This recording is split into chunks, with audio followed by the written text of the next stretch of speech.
So ngayon guys, may tuturo ako sa inyong napakalupit na tricks. So tricks to guys kung paano malaman kung pinapakialaman nga ba yung phone natin sa bahay natin. Minsan kasi hindi natin alam na pag umaalis tayo at iniiwan natin yung cellphone natin is pinapakialaman ng ating mga pamangkin, ng asawa natin, boyfriend nyo or girlfriend nyo, or magulang nyo, pamilya nyo, minsan hindi natin alam.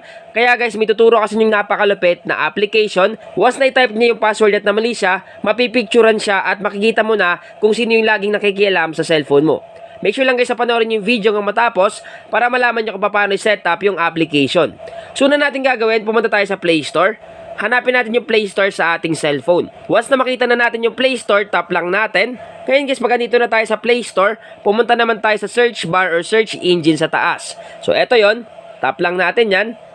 Then pag dito na tayo, i-type natin dito yung pangalan ng application. So i-type natin yung Hidden Eye. Yan guys yung ita-type natin, uulitin ko. Hidden Eye. Once na ma-type na natin yan, tap lang natin itong search button sa baba. Tap natin. Automatic lalabas yan sa pinakaunang result. So, ito siya. Tap lang natin. Ito guys yung hanapin natin sa Google Play Store. Hidden Eye Intruder Selfie. Yung creator nito guys ay Phishing Net. Kung makita nyo guys, meron na siyang 500k plus downloads or 500,000 na. So napakarami na talaga nagda-download sa kanya. At kung makikita nyo yung ratings niya, meron na siyang 4.9 ratings and stars. Ibig sabihin lang talaga, legit na legit yung application kasi marami nagre-rate sa kanya. At kung magbabasa naman kayo ng mga comments and reviews, halos puro positive comments yung mababasa nyo. Katibay lamang yan guys na talagang satisfied yung mga nagda-download itong application na Hidden Eye Intruder Selfie. Ang una natin gagawin, kailangan natin i-download at install itong application. Once na ma-download na natin at ma-install, huwag muna kayo mag-skip sa video kasi tuturo ko sa inyo step by step kung paano i-set up itong app. Once na ma-install nyo na, open nyo lang. So, click open. Pag na-open na natin yung application, ito yung bubungad sa inyo. Nakalagay dyan, welcome to Hidden Eye. Ngayon, lalabas yung next dyan. Guys, kung gusto nyo basahin yung terms of service or privacy policy, okay lang. Para alam nyo kung ano yung pinapasok nyong application. Pero kung tinatamad kayo, okay lang. So, tap nyo lang yung next. Click next. Once na maklik mo na yung next, lalabas yan. Nakalagay dito, if someone tries to unlock your phone lock screen, when he entered the wrong unlock password or gesture, a photo of the intruder will be taken. So, ibig sabihin lang guys, once na may mag-try, makialam, or magbukas ng phone mo, at mamali siya ng password, automatic magte-take ng picture yung cellphone, at makikita natin kung sino yung nakikialam sa phone natin. So, gagawin natin, tap lang natin itong Enable Hidden Eye. Click natin. Automatic lalabas yan. App statement. Tap lang natin itong OK dito. Once na maklik na natin yung OK, lalabas yan. Nakalagay dito, Activate Device Admin App. So, kailangan natin guys i-activate yung application na Hidden Eye sa ating device. So, para ma-activate yan, tap lang natin itong Activate this Device Admin App. Tap natin. Once na matap na natin yan, lalabas yan, Apply. Click lang natin itong Go to Setting. Click natin. Then, pag naklik na natin yan, mapupunta tayo sa Display over Other Apps. Ngayon naman, hanapin natin dito yung pangalan ng application. So, ito yon, Hidden Eye. Tap lang natin.